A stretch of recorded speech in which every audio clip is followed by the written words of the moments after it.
one of the biggest gifts that I learned from my cancer journey is I can just be myself. I can be raw, Hmm. real, and my authentic self. I don't need to worry about what other people are thinking about me because there's always going to be someone out there judging me. I'm never going to be enough for certain people. So why don't I just be myself?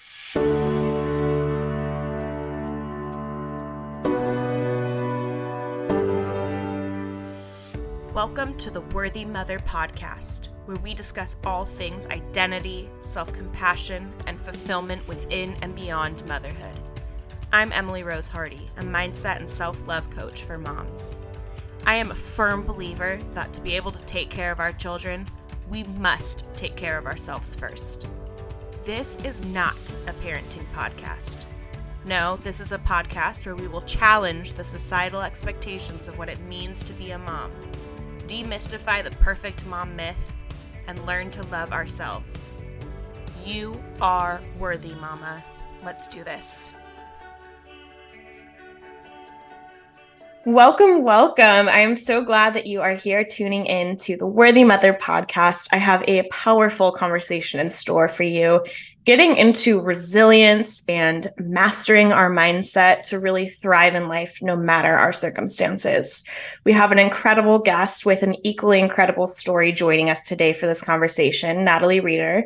Natalie is a certified transformational life coach, master NLP practitioner, master clinical hypnotherapist, stage 4 cancer survivor, and busy mom to a rambunctious toddler and a newborn. She fuses her personal experiences and extensive training to guide and empower women on transformative healing journeys where they conquer stress and anxiety and develop a positive mindset to not only thrive in the face of adversity, but to also create lives that they adore. So Natalie, welcome to the Worthy Mother podcast. We are going to get into your story in a moment, but I would love for you just to kind of introduce yourself, briefly tell us who you are. Yes, thank you so much for having me. I'm really excited to be on the podcast today. So, you can tell from my accent that I'm English, and I actually live in the sunny southwest of Germany. I went backpacking in 2014 in Australia and fell in love with a German boy and followed him back to Germany, and I've never left. So, we've been here now for 8 years. And yeah, I have two beautiful children. And yeah, as you know, I am a life coach and hypnotherapist and a stage 4 cancer survivor. So that's one of the reasons why we've been in Germany for so long. We were supposed to just come here for a couple of years for he was my boyfriend at the time, for him to get work experience. Then we wanted to get married, and then we wanted to travel. But unfortunately, life got in the way, as it does sometimes. And yeah, I was diagnosed with colon cancer completely out of the blue in December 2017, just 4 months before my wedding. Wow, you have, I know, a pretty unique and powerful story of how you became a mother. And Yeah. I would love it if you could share that with us. Yeah. So I call my children my little miracle children because after my cancer diagnosis, obviously I had to have surgery and I was going to go through chemotherapy, but I was also recommended to have radiation. And so we went for our the radiologist appointment, and the guy was like, "Yeah, so just so you know, I know that like the cancer's in your colon, but because of the area it is, we would actually have to nuke your womb." That's the actual phrase that he used, nuke your womb. So you can imagine, like, I'm 31 years old, about to get married, and I want to start a family. So I was like, no, I'm not. I am not doing that. I opted out of radiation, and we went and saw an IVF specialist because I was like, hey, I'm going to be starting chemo. Can we freeze some eggs? Can we do this? And she said, I'm really sorry, but we can't. We can't give you the hormones you need to stimulate the growth to like harvest them because it can actually promote tumor growth. And she had tears in her eyes when she said this to us. She was like, with the chemo that you're on, it's unlikely you'll be able to have children. We just have to wait and see. So yeah, unfortunately, I ended up battling cancer twice. I thought I was over it. And then, yeah, just over a year later, it metastasized, which pushed me to a stage 4 cancer diagnosis. And I had chemo and surgery again. And yeah, like a year after that, I was declared no evidence of disease. So I was like, okay, well, can I try for a family? Can I try now? And they said, okay, you can start trying, but we'll put you on the cards to see the specialist if there's something we can do. And I truly believe in the power of of our mindset. And I'm very, very into the law of attraction and manifesting as well, because I do believe that there is a very big connection between our mind and our body. And so I visualized being pregnant. I actually had a girlfriend of mine who was pregnant at the time, bless my womb, which sounds very strange, but it was such a beautiful moment. Like, she stood belly to belly with me and she wished me fertility. And yeah, I conceived my son first time. Of course, my husband thinks it's because he's got super sperm. Nothing to do with me. Yes, so I conceived him first time round, and my daughter our second time. So I call them my miracle babies, because I was told I probably wouldn't be able to have children. Yeah, it's such a powerful story. I mean, just the desire to become a mother with all of that happening in your life and all of the kind of negative messages you're getting about it, right? Like, this probably isn't going to happen. Prepare yourself. It's unlikely that it'll happen easily. And then to have an experience that is so far from what you'd been told it's pretty remarkable.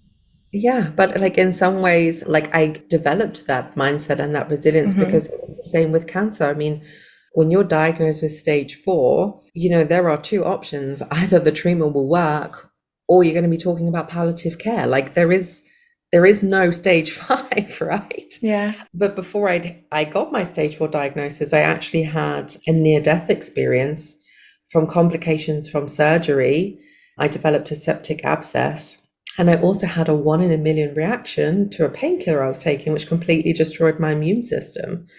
So I had emergency surgery and then woke up in a hospital room by myself, quarantined. And then a doctor came in with a mask, a gown, the booties, everything, and was like, there's not really anything that we can do for you. You'll either recover and you'll live, or you're going to die. Like, we can make you as comfortable as we can, but you have no immune system. And like, you can imagine, I had gone through all of this emotional roller coaster of cancer and everything, thinking cancer's gonna take me out, and all of a sudden something completely unrelated almost killed me. Like, my life hung in the balance for over a month. I was just in hospital, just waiting to die. I even planned my funeral with my mum. And it was actually in that moment, that night, where I had this like moment, like you could call it a come to Jesus moment or an epiphany or whatever it is. Like, I had this voice, like this inner voice, and this inner like fire was like, this is not your time to go.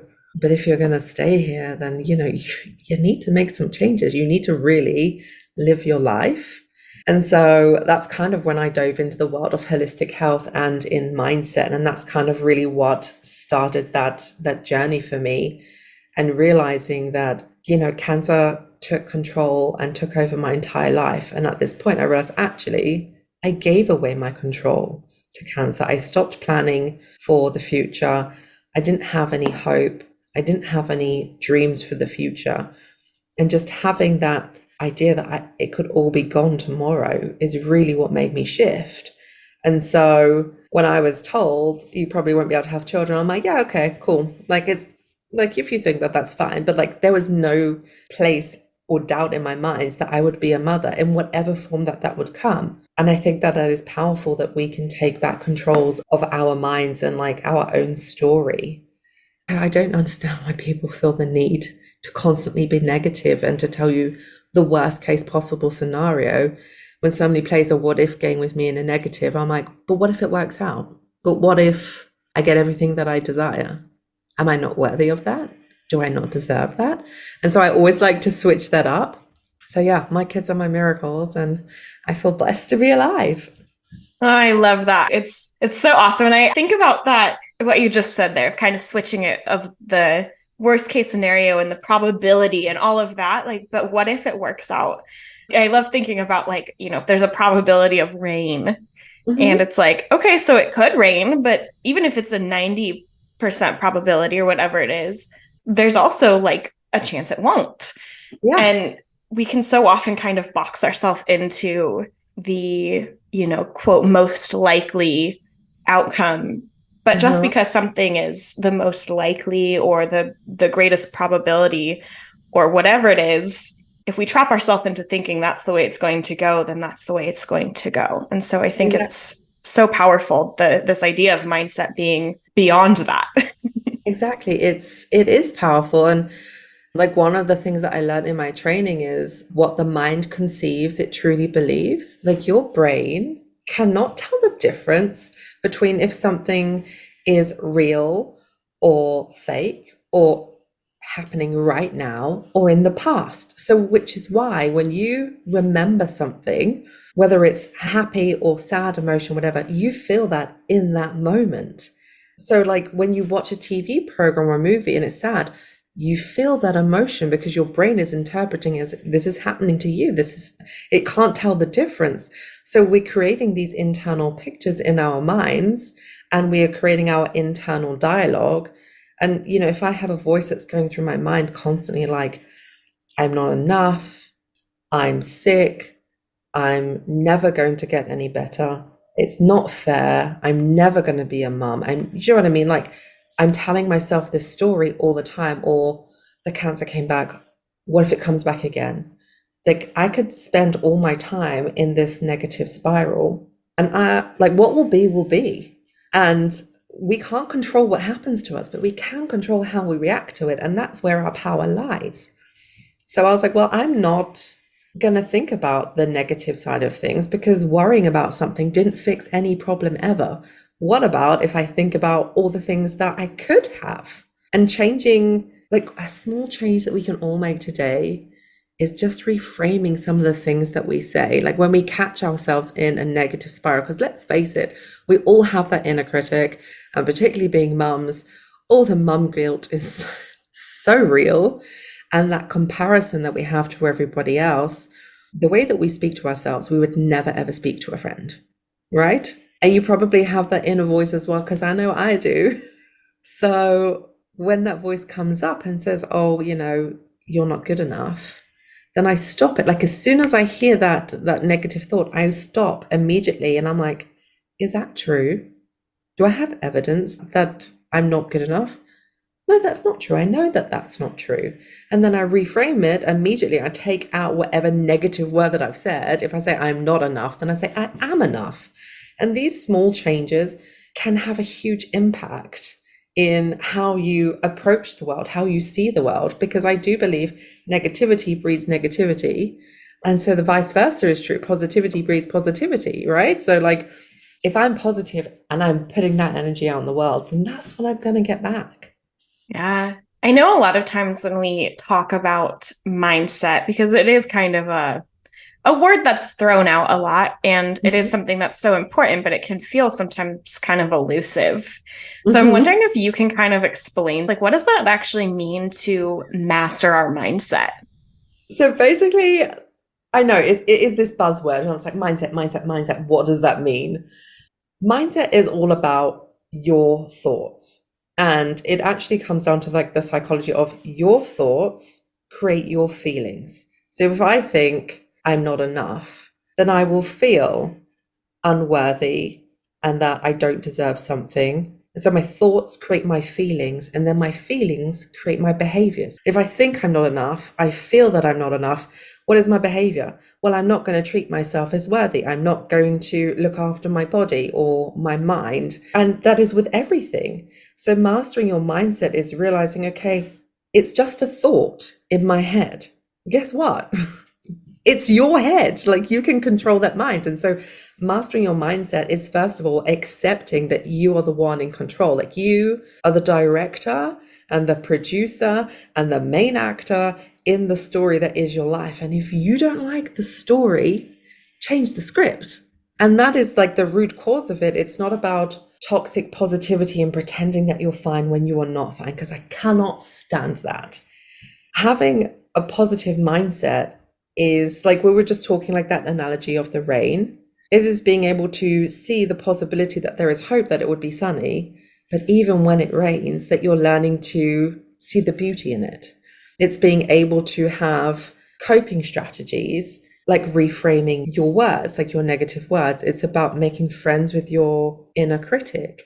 It's finding a way for you to be like, it's okay. These are just thoughts. and I can change those thoughts and in turn change my feelings and change my behavior. Now, this may sound like all weird and woo-woo out there, but like you can do something physically as well. Like our physiology is huge. So if you're feeling down in the dumps or you're stressed or you're anxious, get up, move your body, relax, do some stretches, put some music on and dance around your house, whatever it is that you're doing. As soon as you change your body, that immediately can impact your mood. So because we're saying our thoughts, our feelings, our behavior, we can work backwards. Our behavior can create our feelings, can create our thoughts. Have you ever woken up in the morning and you're like, oh my God, I'm late, right? And this creates this energy of I'm late, which creates this urgency. And then you're like rushing and then, oh, you break something and then you rush out the house and you're like, oh, I forgot this.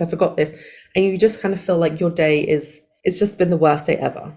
But you've kind of created that in a way because you are just in this rat race, this rush, this, oh, it's not fair. And, oh, I forgot this. And, oh, you stupid person. Like, I can't believe you did this. And you've brought that through to every single situation for your entire day. Where for me, if I'm running late, then I'm like, okay, well, I'm late. I will say, instead of apologizing and saying sorry for being late, I will say, thank you for waiting. Because it's acknowledging like what they've had to go through, but I'm not beating myself up about it. And it's these little small things being like, okay, I can control what I say and it's my life. And I think then when you start to have practical tools that you can use and you can make these changes, it is amazing. It's so powerful.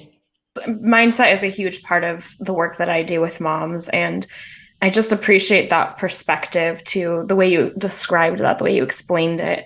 And it really isn't toxic positivity. It's not about changing our reality to be some perfect existence. That's not it at all. But it's knowing that we get to choose how we approach life. And it really is such a powerful way that you explained that. And like negative feelings aren't bad. Mm-hmm. Like we need to have the highs to have the lows. Like if you're feeling sad, then that's what you need to feel right then. Let it out. Because if you push that down, it is just going to fester and pop right back up again at some unopportune moment. Like this is really one of the things that I do with my clients, but it's what I'm doing as a mom. I've got a 2.5-year-old, and when he throws a tantrum, like he threw my phone in a bucket of water the other day. Oh. Yeah. And like I need my phone for work and for keeping in contact. Like, do you know what I mean? And instead, I gave him a cuddle and I said, I understand that you're feeling upset because mummy is spending time with Sophia and you want mummy's attention, and it's okay for you to feel angry and it's okay for you to feel upset, but it's not okay for you to throw the phone in the water. And allowing him space to feel those big emotions and supported with love allowed him to immediately, as a 2.5-year-old, to say, sorry, mummy, which, let's face it, like toddlers don't really do that, but I had to, first of all, regulate my own emotion of like being annoyed and being angry and frustrated because I've got that mum guilt of not giving him the attention he needs because I'm juggling a newborn. But I had to put that aside and show him that it's okay to feel big emotions. And I'm like, I have to sometimes remind myself that it's okay for me to feel these big emotions, and good emotions, bad emotions, they're just feelings. And I think that is one of those things, isn't it? Like we have to allow ourselves to be like this idea of perfectionism. What is that? What is that? Yeah, we oftentimes, as people in general, try to exist in this way of like not having to deal with the reality of things. And it's like, well, if the external was just better, if I was just better, then I would feel better and I'd be able to act the way I want to act. And it's like we actually do have quite a bit of control of how we handle the emotions and of how we show up. And it really is powerful to think about how there's so much that can happen just by addressing our thoughts and addressing the way that we allow ourselves to think about things and giving ourselves grace in that process, how much that can impact the rest of our lives, including how we show up for our children. For sure, exactly. And it's so easy to be negative because that's how our brain is wired. It's a mechanism for us to stay safe. We're like, oh, we need to avoid this terrible thing because like we could die. Like it's from our caveman brain. Like we're predisposed to see negative things. But you can take control and see the positive and reassure yourself like it's okay. Like new things feel scary, but only because it's new and it's uncertain. Your body's like, oh, I don't know if we want to try that new thing because it might be dangerous. But then you try it and you're like, okay, it wasn't as bad as I thought it would be. And that's not that I would wish cancer on anybody, but one of the biggest gifts that I learned from my cancer journey is I can just be myself. I can be raw, real, and my authentic self. I don't need to worry about what other people are thinking about me because there's always going to be someone out there judging me. I'm never going to be enough for certain people. So why don't I just be myself? And having that gift of, oh, I don't have to carry this burden of other people's expectations. It's so freeing because, like, we want the best for our children, but as mothers, we need to be role models and want the best for ourselves so that, like, we can show up in the world and, live our, sounds cliche, but live our best lives. Yeah. I'm wondering if you can talk to resiliency and the role of mindset in being resilient. Obviously, in your own life and story, like that's a big part of, having something that could completely knock you down and feel like it's over. But it just was, as you kind of said, it was this gift of like a new way of even looking at things. What role does mindset play in resiliency? Mindset is key to everything. And I feel like in order to build emotional resilience, you need to have a little toolkit full of tools that you can actually use. It's all well and good being like, you just need to be positive. That doesn't say anything. When you have like a practical strategy that works for you, that you can use, and taking back control of how you react to things, like we talked about reacting to what is happening to us, that starts to build your resilience. And that comes from having these tools. So like something like self-care, for example. You have no idea how many of my clients and how many other cancer patients and survivors that I know, and mums, we all do it too, who do not prioritize their own self-care. They put themselves at the bottom of the totem pole. And you can't do that. You really can't. You have to prioritize your own self-care. You cannot pour from an empty cup. We know this. We need to be filling up our cups on a daily basis so that we can come from a place of abundance. And really, like, it's not like, massages and pedicures and all of that. Those are lovely. Sign me up, please. But, we have to work out what self-care means to us and whether that is blocking out some time to read the book that you've wanted to read or to connect with your friend. Or I get up a little bit earlier in the morning and sneak off for a cup of tea before the kids wake up. I love meditating, but like, it's not all just sitting around being like, I do walking meditations. On my way to dropping my son off at nursery, I do a walking meditation where I focus on my feet, on the pavement, on my breath. I set my intentions. Like, there are so many different ways to practice self-care and self-compassion. And when you start to do that and adopt an attitude of gratitude, where you start to see beautiful things in life despite the bad things, this starts to build your resilience as well. You start to become more mindful of what you consume. And I don't just mean what you're eating and drinking. I'm like, what's going on in your brain? What are you reading? What are you watching? Who are you spending time with? Because, like, if you surround yourself with negative people, then you yourself will also become negative. They will pull you down and you will sit there and you'll be comfortable together in that. But that's not allowing you to be able to bounce back. The whole point of thriving in the face of adversity is for you to be like, okay, that was terrible. And I'm going to allow myself to feel that feeling. And then I'm going to get back up. And how do I do that? And sometimes it can be as simple as asking for help. It can be asking to reach out to a friend and like, hey, I'm feeling really down. I don't need you to fix anything. I just need you to show up and let me just be. And I think that there's the power in community, and there's the power of us taking back control and finding what works for us. Like, what works for me might not work for you. I'm a big fan of breath work, but not everybody likes that. Yeah, some things that are just coming up for me, and that is thinking about our boundaries and how we have so much control. We do have so much control over the external, right? It's so often that we think we don't. And it's like, we actually do have control over what we let into our lives. And that may look different for each individual, but boundaries are huge. And then just that compassion piece, that self-compassion piece, and knowing that it's okay to not have it right. It's okay to be struggling and need help, and to say, you know what, I'm not in this moment, I can't get up on my own.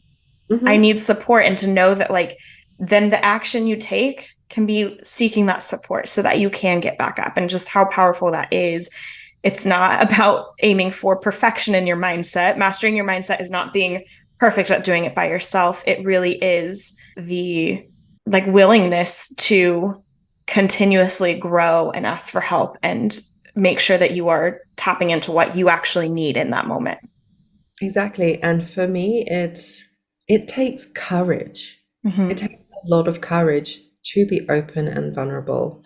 So many of the people that I help actually feel really isolated and feel really alone and misunderstood.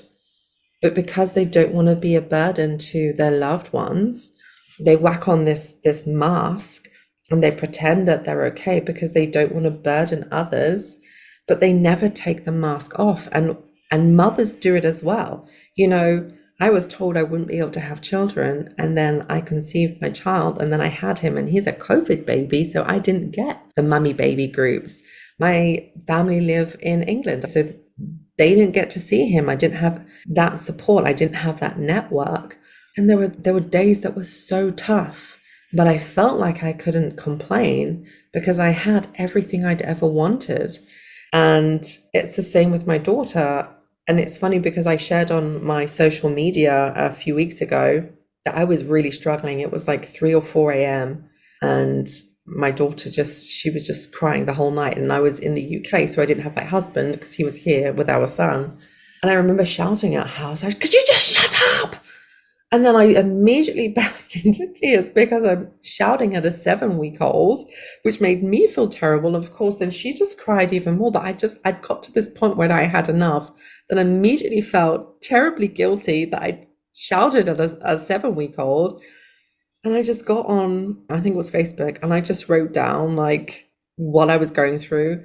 And the outpourings of messages that I had from people was just astounding to me. I felt seen, I felt heard, I felt understood. And me having the courage to be like, I am not a perfect mom, and this is what I've Mm-hmm. done. And having other women's stories came in, like, I felt supported. I felt like I had this connection. And I think that that is so important. No matter what you're going through, you do have to seek out a community, and that your story can support somebody else and give them the courage to also share. And then you're like, okay, well, from the outside, I thought she like had this perfect life, and their kids are like well dressed and like, articulate and kind and everything. And then I go to her house and it's like a bomb site, and I'm like, oh, thank God, so's my house. And then it just allows you the freedom to be like, okay, it's okay. It's okay to not be okay, and it's okay to not be perfect because we're just humans, right? Oh, yes, speaking my language.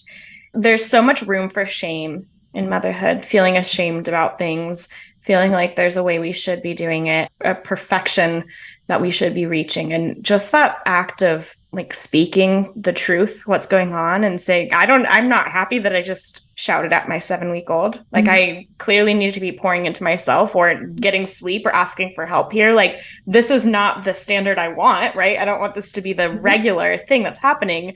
And yet it's okay that it happened.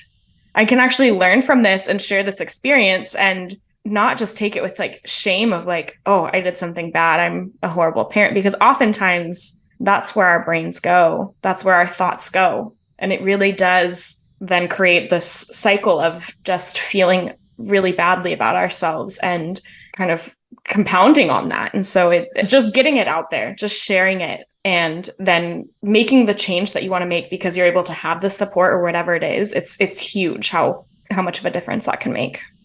For sure. And like sleep deprivation is real. Oh, it's It is real. so real. And how can you show up and Mm-hmm. be like your best self for anybody when you are so sleep deprived? Like, that to me was really important, that I try and nap where possible, or I'm like, hey, I just need you to take her so that I can get my head down. And Yeah, and like acknowledging that, because when we have more sleep, we immediately are more resilient and we have more energy and more compassion for ourselves and for others. But when we're operating from like this state of like zombie land, the smallest thing will just set you off, and it's really hard to break out of it. So touch wood, my my daughter is starting to sleep like 5 to 6 hours at a time at night. So I feel like I've finished like a spa treatment after a 5 hour slot. Yeah, it really is. It's a good reminder too for any mom who,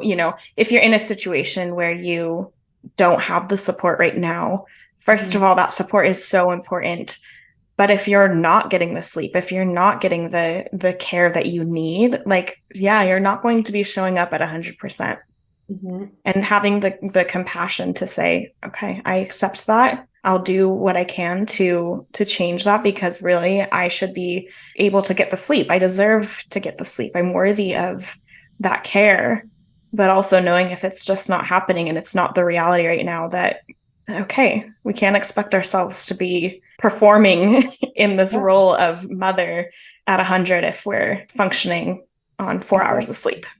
Exactly. So I like to tell my clients to create, I call them pockets of peace. They're little moments throughout your day where you can just rest and recharge and just feel a few minutes of peace. And like I mentioned earlier about breath work, and I know that that sounds again like another weird new age thing, but it's based in like, thousands of years of history. I mean, it's used in yoga, but taking deep breaths really helps. Like, like we say it to kids, like when you're angry, like take deep breaths, count to 5, and then do it. But we should do it as adults because, we were talking about that mind body connection. When we are stressed, when we are anxious and depressed, we hold all this tension in our body. We probably don't even realize it. Our shoulders are like up to our ears. We breathe quite shallowly. And actually, by relaxing our shoulders and just allowing ourselves to inhale through the nose and hold for the mental count of 3, and then exhale through the mouth for the mental count of 5, and we just do this a few times, it lowers our blood pressure and it also slows down our heart rate. It allows us to breathe in oxygen, which we need to live.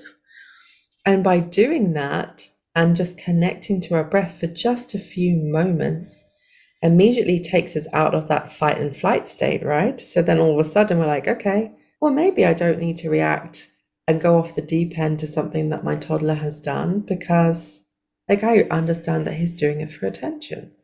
Or I'm really stressed because I'm running late. And just by taking a few minutes, you get yourself into a different headspace. And it can actually allow you to be more creative and more productive and also improve your sleep. So if you're struggling with sleeping because your brain is just like going around a mile a minute, just take a few deep breaths with your eyes closed and just really allow your whole body to relax. And if you do that, like it's called the chill seeker breathing technique, it's one of my favorites. If you just do that for a few minutes and notice the difference in how you feel, like that is something practical and free you can do to change how you're reacting in a particular situation. I love it. And I love it's something that you can do anywhere. You can involve your kids. Mhm. It's something you always have at your fingertips, which is always the best kind of tools, right? That they're just available to you when you are in that moment where you really need it. I'd love to get into our subconscious a little bit because I know that is something that you talk about in your work. Hypnotherapy and meditation are practices that you explore and talk about. What is the power of tapping into the subconscious? Yeah, I'm so glad you brought it up. Working with the subconscious mind is really the thing that I love the most because it creates such rapid change. So we've talked earlier about like reframing the things that we say and the words we use, and that is using like the conscious mind. So if you imagine your mind like a tree, and your conscious mind is like the trunk and the branches and everything like that. These are like our thoughts that we're having right now. This is our short-term memory. These are our actions that we're doing right now. And the subconscious mind is like that hidden root system underneath the surface. This is our long-term memory. These are our thoughts, our memories, our trauma, our limiting beliefs, and our core beliefs and our core values. And that is all under the surface. Now, if you imagine if I have a thought and it's in the conscious mind and I'm trying to reframe it, I'm going to have to do that again and again and again and again and again to create a new habit. And it takes a minimum of 21 days of doing this to create a habit. And why does it take that long? It takes that long to create a new neural pathway in your brain so that it becomes habit to you. It becomes instinctual. You know, like when you start going to the gym, for example, and you can be really gung-ho about it for the first 7 days, and then something will happen and you'll be like, oh, I'm not going to go today. And then like a couple of days later, like something else will happen. You're like, oh, I'm not going to go today. It's really hard for you to stick with something in that conscious mind. But if we dive straight into the subconscious at the root cause, we can actually dive straight into the reason why you're doing this behavior. And as we know, our thoughts create our feelings and our feelings create our behavior. So if I can dive straight into the root of that thought and change or scramble that neural pathway and create something new, I'm diving straight into that subconscious. I'm creating immediately a neural pathway that is then going to allow me to make a rapid change. And this works great for like our limiting beliefs or for quitting smoking or for fears of and phobias and things like that. But like for trauma, it is so powerful because like, I mean, going through cancer, for example, like the PTSD that comes with it is very real and unfortunately is not really spoken about a lot. But just, you know, we feel like we have to be the poster children for positivity. And when we go to a talking therapist, we are sitting in that trauma, we are reliving it. And as we know, when we're reliving something, that's what we're doing. We're feeling that trauma.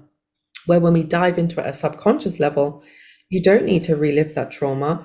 We can just scramble the neural pathway connected to it. So you still remember that event or that trauma, but you're not connecting to it emotionally. And it's by doing something simple like seeing your memory and changing it into black and white, like in a guided hypnotherapy, taking away the sound, rewinding it backwards again and again and again, because then you're not connecting your emotion to it.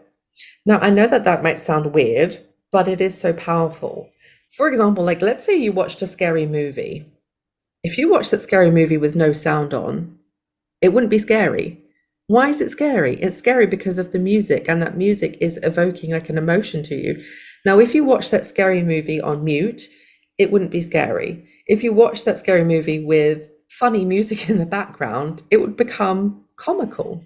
So by diving into the subconscious and like changing the pictures that we have in our mind, it can immediately shift how we feel about it. And then we can do our affirmations in there. We can do our change work so that at that root level, we're making these huge changes. So then when we come out of hypnosis and meditation, they're sitting there all ready to go in our brain, which makes our then conscious thoughts and everything so much easier. So this is why we get our rapid healing and transformation by harnessing the power of your subconscious. And the beauty of it is, like as a therapist guiding someone through it, I don't have any control. I'm literally just guiding you, and you, the person, are making those changes. You are opening up to it, and I'm just guiding you through it, and you do whatever it is that you need to do. And you have this entire resource within you to just change the way that you think. And it's like magic. It really is. It is so powerful. For example, when I was pregnant with my daughter, she was breech baby, and my first son was also breech, and she wasn't moving. And so they said, you're probably going to have a cesarean. And it triggered something in me. I had a panic attack, a full-on meltdown in the street, like, you know, ugly crying, like the sobbing, because I didn't want to have surgery, because it reminded me of when I had surgery to put my chemotherapy port in, and I was awake when they did it. And the surgeon shouted at me because I was crying, and he was like, I can't work. And he said it in German, you know, I can't work, shut up, basically. And like I had a panic attack and had to be put under. And so when they said you're going to have a cesarean, it triggered something in me. Now I could have gone and seen my talking therapist and talked it out with her and like, you know, pulled all those different threads. But I mean, how many sessions was that going to take? Like I was due to give birth. So I did an NLP technique with one of my peers, and she did the reframing. It's called a subshift, where she took this memory of me getting the port in, and she scrambled that neural pathway so that I no longer felt a connection to it.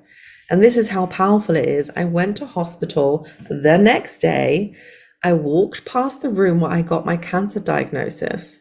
And not only did I not feel triggered in any way, I felt this huge surge of gratitude because I'm like, this is where they found the cancer. This is where my healing journey began, because if they hadn't found it, I would not be here today. And that is why I love working with the subconscious, because using neurolinguistic programming and hypnotherapy is that powerful. And that's why I say it's like magic, but the power lies within you. Yeah, I love it. It really, our brains and our just the way that we are created as humans and the power that lies kind of underneath what we see and how we exist, it's pretty incredible. Like, saying it's like magic is, I think, completely fair. It really is powerful. And I think that the way you share about that, I think it's such a testament to how powerful the subconscious can be. Do you have any kind of suggestions for anyone who's interested in learning more about the subconscious and tapping into that, if that's something that they're like, oh, that would be really neat to explore for something that I'm trying to get through right now? What kind of tips do you have? Yeah, I mean, almost everybody can enter into a state of trance. Have you ever gone in your car and then the next minute you're where you want to be and you have no memory of getting there? That's because you've entered a trance-like state. Or if you are working and all of a sudden like everything's just flowing effortlessly, it's again because you've entered this trance-like state. So you know that you can do that. And you can start by doing guided meditations by yourself. I mean, you can either listen to an audio, but what I like to do is I just lay down or I sit down on a sofa and I close my eyes, and I do start with my deep breathing, and I visualize, like, one of my favorite things is visualizing my future self, because that really gives me empowerment. I visualize, what is my perfect day? And just by seeing the things that I want to achieve, this is already starting this process in your mind, because like we said before, what our mind conceives, it truly believes. So if I can see this image of what I want to have in this utter state of relaxation, because we're in the beta state, like our conscious mind is in the beta state. That's where all the thoughts go on, that chatter. But when we relax and we're deep breathing, this is when we're in that alpha state, that flow state. And if you start visualizing things, or you can say your affirmations to yourself while you're in this state, you're already at a subconscious level. So you can start inputting that. So if I visualize success and health, or whatever it is that I want to have, when I start seeing those things, that's already starting to reprogram my subconscious. And the beautiful thing about doing that and using your affirmations there is, in the real world, in your conscious mind, when you're back at that full awake alertness, you then become aware of new opportunities. You become open and ready to receive because you have opened that door to possibilities. And at the hypnotic level, we go then into the theta state, which is really deep into your subconscious. But I mean, you can just do the meditation by yourself. And that is like the first step that you can take in your journey. And it is really powerful if you practice meditation and affirmations. I love affirmations, love them. I've got them everywhere, and little post-it notes. I say them to myself every morning. I say them to myself at night. I say it when I'm brushing my teeth. I do it when I'm walking sometimes. This is another one. Stick your headphones in when you're going for a walk and say your affirmations out loud, or record them on your phone and listen to them. The more that you're hearing these things, the more it's going into your brain, the easier it is going to be for you to create a new reality for yourself, whatever that may be. I love it. Such good, like, little actionable pieces to like start doing this. Yeah, I mean, because that's all it is. One of my favorite books is Atomic Habits by James Clear. I think that's it. When we want to change, we think that we've got to make these big, sweeping, huge changes, but it actually starts from something small. And yeah, and I think this is why, like, the conscious effort works hand in hand with the subconscious work. And like, the more little shifts that you make, like, the easier it gets. Like James says, it's all about like improving 1% a day. And like, as a cancer survivor, as a mom, as an entrepreneur, like, I'm constantly like, what is the 1% that I can do today? I don't need to have this crazy massive to-do list. What's the one thing that I can do today to just make everything a little bit better? And that takes that pressure off. And then the tiny steps that you make, you look back and you're like, oh my God, look how far I've come. You don't need to see the whole staircase. You just need to be able to take one step at a time and everything will unfold. Yes. So I love kind of wrapping these conversations up with a little bit of talk about self-care. And I know we've talked about self-care in this episode. It's obviously something that's really important to you in the work that you do and just the way that you show up in your life and your motherhood. But I really love just getting into it a little bit because normalizing conversations about self-care for moms, huge. It's one of the goals of this podcast. So I would love, I know you shared a little bit about how you see self-care, but if you could just share maybe a few things that you do for self-care for yourself, and if you have any tips for moms to make sure that they are caring for themselves. Yes, I would love to. I know this will sound silly to some people, but I have a reminder on my phone that goes off at 1 o'clock every day, reminding me to eat because I am so passionate about what I'm doing and I throw myself into everything. And I get up in the morning, I get myself washed and I dressed and I get the kids ready and drop myself at nursery. And then the next thing I know, I haven't eaten. So I set an alarm to remind myself to eat. And I know that that sounds silly, but that's a way of me to take care of myself. I also have started doing, like, I love a morning routine, but I am a night owl. Like, I don't like mornings. So I have a nighttime routine where I will make my overnight oats and I'll put my chia seeds in there and like throw in my frozen fruits or whatever it was I want. And I realize that I am taking care of myself for tomorrow already. Sometimes I'll put a little post-it note on there, be like, you're awesome or whatever. Whatever I think I might need the next day, this cute little post-it note. And before I go to bed, I set my intention for the next day. I'm like, tomorrow I'm going to focus on whatever it is the thing I'm doing. And that is one of the last things that I think before I go to bed. So again, this is talking about harnessing your subconscious mind. You enter power states right before you go to sleep and right as you wake up, which is the perfect time for you to set intentions and to do your affirmations, because this is right as you're falling asleep, you're entering that different state, right? So I like to do this before I go to bed. And the first thing I do before I wake up, this is part of my self-care routine. Before I open my eyes, I will say my affirmations to myself. I have 3 that I repeat all the time, and I will say them to myself, and then I'll get myself up and I'll get myself ready before looking at my phone.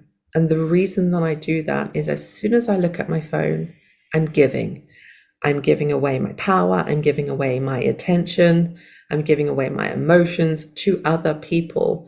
Maybe I start scrolling on Facebook or TikTok or whatever, or I'm like looking at emails, whatever it is, I start giving before I'm even out of bed. And I think most of us do that, right? Like, what's the first thing you do when you wake up? You look at your phone. So by starting my morning for myself, it's just a small thing. I mean, let's face it, I'm a mum to two kids. I don't have time for an elaborate morning routine. Like, I would love to light some candles and journal and everything, but like the reality is that's not going to work for me. So just that little small thing of putting myself first, it starts my whole day on a positive note. Like, it really does. Like, I've gone to bed, and if I've had a really bad day, then I talk about, okay, what were the bad things that happened? Okay, that's okay. I'm going to let them go. Set a positive intention for the next day. And I draw a line under it, like it's gone. I'm not going to bring yesterday's problems into today. And those are little things. And we talked about boundaries as well. God, say no. Just say no. If you don't want to do something. One of my clients who is going through chemo made plans with a friend and then didn't feel like going because she was having a really tough day. So I was like, to tell her. And she's like, oh, well, like, I feel really bad. And blah, blah, blah. I'm like, okay, why do you feel bad? You feel bad because you're having an internal dialogue, thinking you know what your friend is going to say, and like having this whole what if conversation in your mind. But if you don't want to go, if you don't feel up to it, be honest and say that. And of course, what happened, her friend immediately was like, of course, I understand. So she didn't need to have gone through that entire dialogue and like, oh, I feel bad, I feel guilty, I feel obligated, well, all of those things. She created that. So having a boundary and being open and being able to communicate it is also an act of self-love. I love it. I love this question. So many good nuggets come from just talking about it, talking about how we can care for ourselves, pour into ourselves, and just the power of doing that. Thank you so much for being here and sharing this space with me. Can you let listeners know where to find you and if there's anything they should be keeping an eye out for with the work you're doing? Yes, so I am on Facebook, Instagram, and TikTok at Natalie_life coaching. And I am actually launching my Freedom to Thrive program, which is for cancer patients and survivors who are looking to be able to navigate their cancer journey with a positive mindset and actually have a roadmap to recovery with proven practical tools and strategies to help them develop emotional resilience. So that program is 6 months and that is open and available right now. And I also have, as a complementary addition to that, a free Ultimate Cancer Recovery Workbook, which also has a bonus guided meditation. And you can access all of those on the links in my bios in all of my social media.